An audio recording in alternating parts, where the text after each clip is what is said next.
ঐতিহ্যবাহী সিলেট শহরের প্রবেশদ্বার বিএনপিদের সম্মুখে আজকে পাঠ্যকলা এলাকাবাসী কর্তৃক আয়োজিত।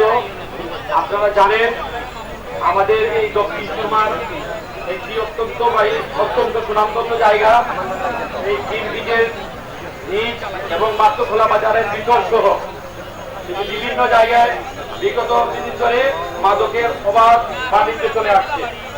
আমি বিগত কয়েকদিন পূর্বে এখানে এসেছিলাম দুলালের জানাজায়। তখনই নামাজ থেকে যখন বের হই আমাকে এখানে কয়েকজন দোকানদার এবং মুরব্বী আমাকে বলেছেন যে বাইরে আপনারা একটু সচেতন হন। আপনাদের যেহেতু মন্ত্রী সাহেব উনার নির্বাচনী ইশতেহারে বলেছিলেন যে দক্ষিণ সুরমা এবং এই সিলেট সদর নিয়ে যে এক আসন, এই এক আসন ওনার নির্বাচনী প্রতিশ্রুতি ছিল যে এখানে মাদকের কোনো আস্তানা থাকবে না বা সিলেট শহরে মাদকের কারবার কেউ করতে পারবে না, মাদকের ব্যাপারে উনি জিরো টলারেন্স বলেছেন।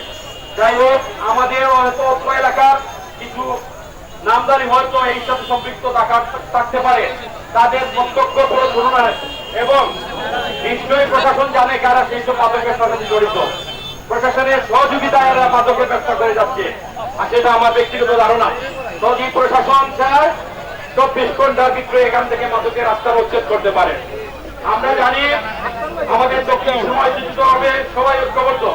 আজকে এই যে আজকে যারা উদ্যোক্তা তাদের ডাকে, বিশেষ করে আজকের অনুষ্ঠানের সঞ্চালক এবং আজকের অনুষ্ঠানের সভাপতি সহ যারা এখানে উপস্থিত হয়েছে, বিশেষ করে আমাদের সিলেট জেলা প্রেস ক্লাবের সভাপতি, আমাদের দক্ষিণ সুরমার গর্ব মঈনুদ্দিন, ওনারা গতকালকেই বসে আলোচনার মাধ্যমে আজকের এই মানববন্ধনে আয়োজন করেছে। আমি ধন্যবাদ জানাই তাদেরকে।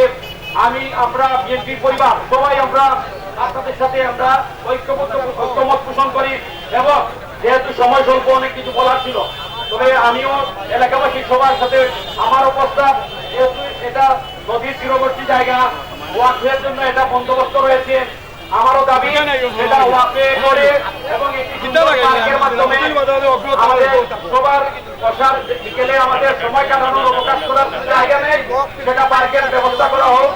আমি আজকে এখানে আমাদের মহানগর বিএনপির সংগ্রামী সাধারণ সম্পাদক জনাব ইমরান হোসেন চৌধুরী উপস্থিত রয়েছে।